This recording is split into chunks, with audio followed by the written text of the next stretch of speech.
Secret art bunkers revealed.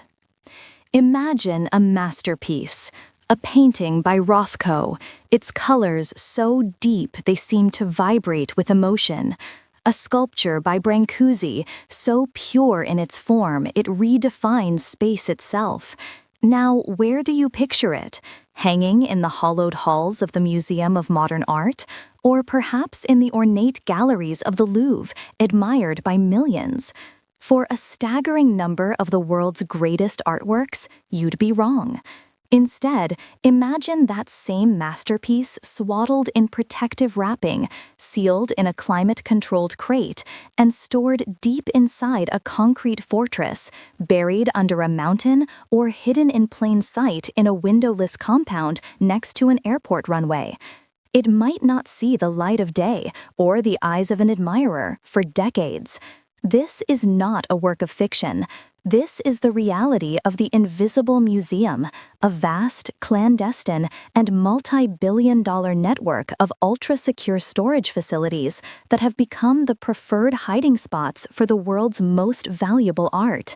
These are not your average self-storage units. These are technological marvels, fortresses built to withstand everything from natural disasters to targeted attacks. Think of them as private banks, but instead of gold bars, they hold Picassos. Instead of bearer bonds, they hold ancient artifacts. The level of security is almost beyond comprehension. We're talking about facilities with reinforced concrete walls several feet thick, designed to be earthquake-proof and bomb-resistant. The entrances are often nondescript, anonymous steel doors that lead to a series of man-traps and security checkpoints. Access is controlled by multi-layered biometric scanners that read fingerprints, retinas, and even the unique vein patterns in a person's hand. Inside, the atmosphere is less like a gallery and more like a laboratory or a data center. The air is precisely controlled. Humidity and temperature are kept at constant, optimal levels to prevent the slightest degradation of canvas, paper, or pigment. Advanced fire suppression systems don't use water, which would destroy the art.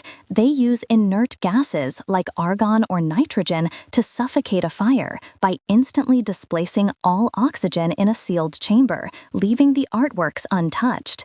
The entire complex is monitored 24/7 by motion sensors, infrared cameras, and teams of elite security personnel.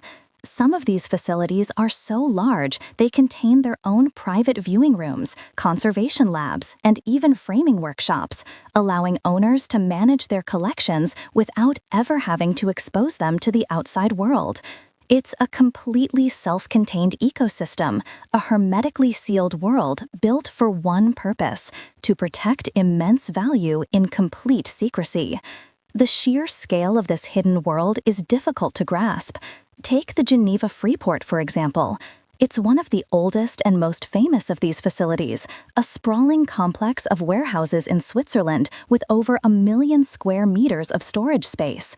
It is rumored to hold more art than any single museum on the planet.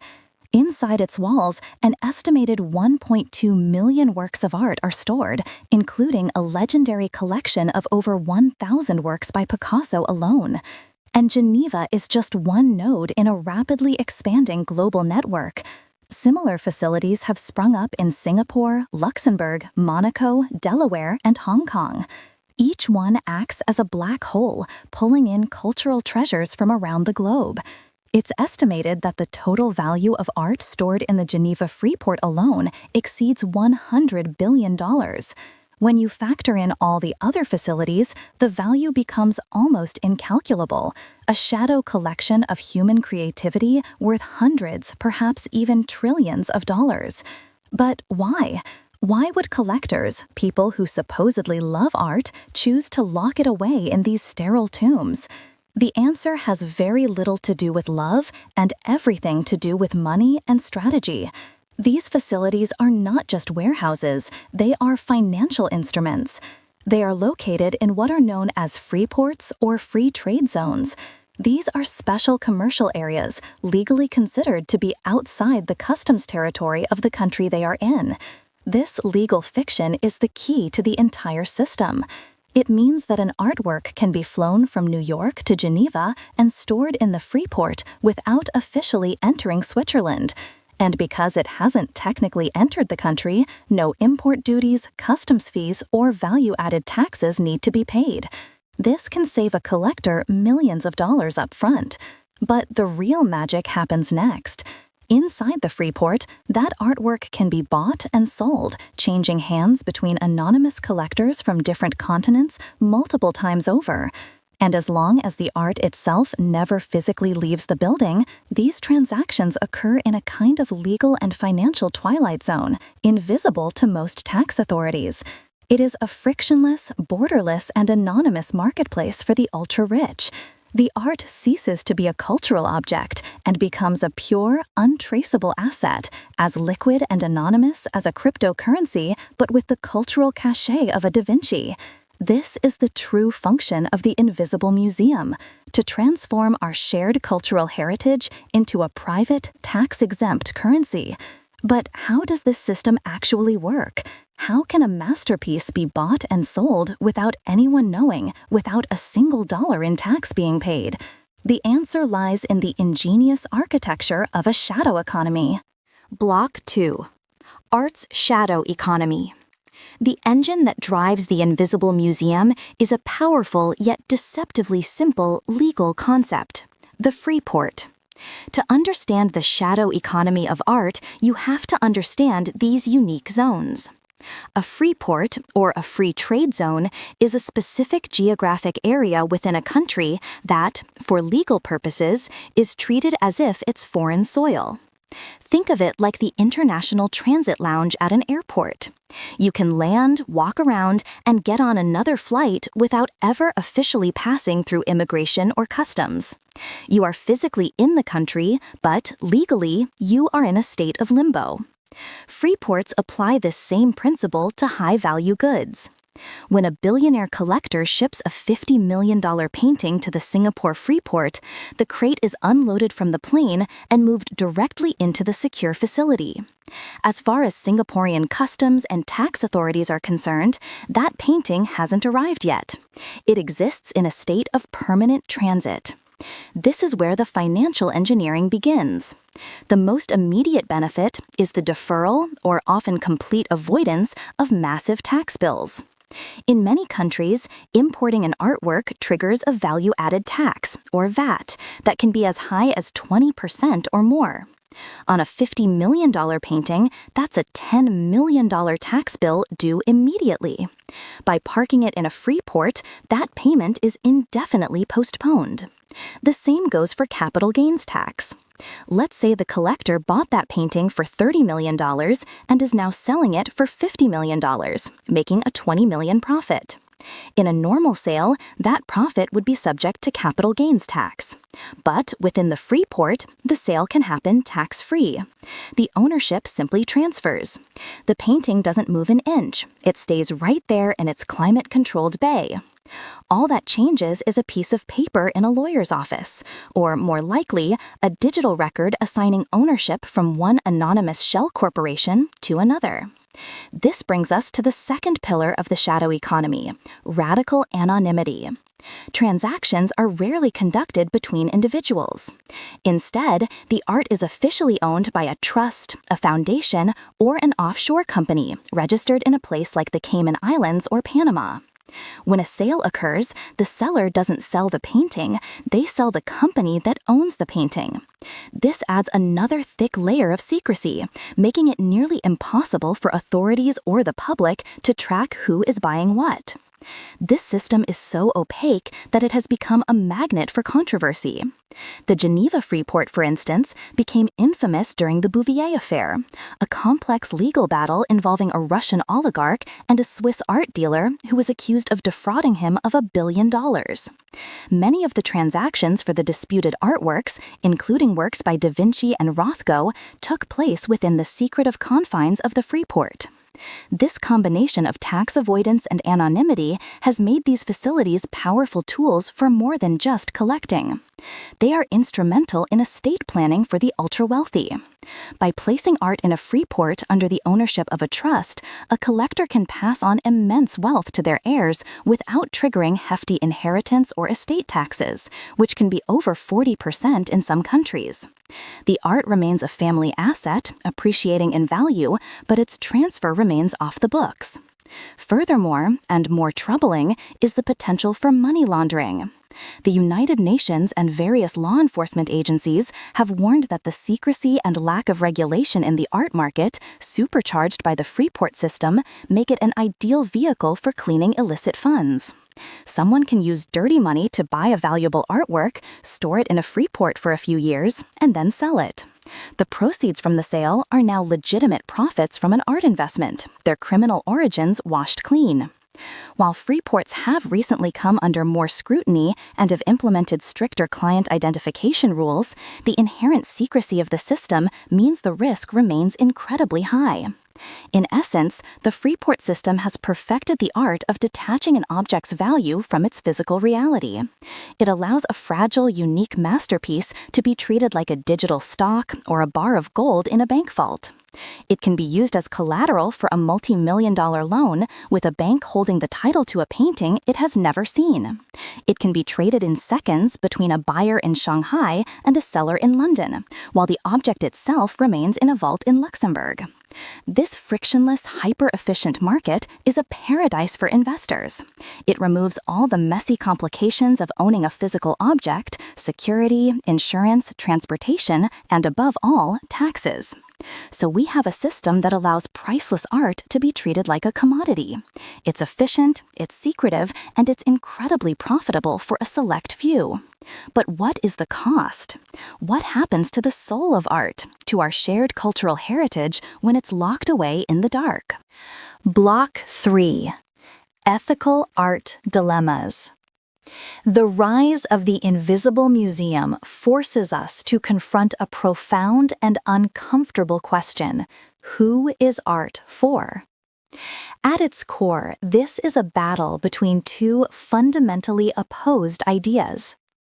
On one side, we have the principle of private property. An individual who legally purchases an artwork, whether it's a Monet or a Warhol, has the right to do with it as they please. They can hang it in their home, lend it to a museum, or lock it in a high-security vault in Geneva. In this view, a masterpiece is an asset, no different from a yacht, a mansion, or a portfolio of stocks. The owner's primary responsibility is to their investment, and preserving it in a secure, tax-efficient location is simply a prudent financial decision. This perspective argues that without wealthy private collectors, many of these great works would never have been created or preserved in the first place. They are the patrons and custodians, and their rights of ownership are absolute. On the other side of the debate is the concept of cultural heritage. This idea posits that certain objects, because of their immense artistic, historical, and cultural significance, transcend simple ownership. A painting like Picasso's Les Demoiselles d'Avignon is not just paint on a canvas, it is a turning point in human history, a revolutionary artifact that forever changed the way we see the world. As such, does it not belong, in some moral or spiritual sense, to all of humanity? Proponents of this view argue that locking such an object away from the public is a crime against culture. It deprives students, scholars, and the general public of the chance to experience, study, and be inspired by a crucial piece of our collective story. It creates black holes in our shared history, making it impossible to fully understand an artist's development or a particular art movement when a significant percentage of the key works are inaccessible. This system fundamentally changes the very nature of art. When a piece is valued primarily for its function as a tax-sheltered, tradable asset, its other qualities, its beauty, its message, its historical context begin to fade. The art becomes a mere placeholder for a number on a balance sheet. It is judged not by its ability to provoke emotion or thought, but by its auction record and its potential for appreciation. This commodification has a chilling effect. It creates a feedback loop. As art prices skyrocket, driven by this new class of ultra-wealthy investors, more and more masterpieces are priced out of the reach of public institutions. Museums, which operate on limited budgets, simply cannot compete with a hedge fund manager or an oligarch buying art as part of their portfolio diversification strategy. The result is a slow, steady migration of our most important cultural artifacts from the public sphere of the museum to the private, hidden sphere of the Freeport. This leads to a dangerous concentration of cultural wealth. Just as we talk about the concentration of economic wealth in the hands of the top 1%, we are now witnessing a parallel phenomenon with culture. A tiny, globe-trotting elite is accumulating a vast repository of human creativity and sealing it off from the rest of the world. This creates a cultural caste system. The public gets to see what's left, or perhaps high-resolution digital reproductions, while the originals reside in the private domain of the ultra-rich. What does it mean for a society when its greatest artistic achievements are no longer part of its shared lived experience? When the tangible connection to our own history is severed and replaced by a JPEG on a screen? The defenders of the Freeport system might argue that these facilities are actually performing a vital conservation role, protecting these fragile works in state-of-the-art conditions. And while it's true that the preservation standards are impeccable, it begs the question, preservation for whom? A perfectly preserved book that is never read is just a collection of paper and ink. A perfectly preserved masterpiece that is never seen is just a collection of canvas and pigment. It is the act of viewing, of engaging with the art, that gives it life and meaning. The invisible museum, for all its technological sophistication, is a mausoleum. It preserves the body of art while allowing its soul to wither. The system is a testament to human ingenuity, a perfectly engineered machine for protecting and trading wealth. But it forces us to ask a difficult question. When we place a price tag on a masterpiece, what part of its true value do we lose? What is the purpose of art if it is never seen? Let us know what you think in the comments below.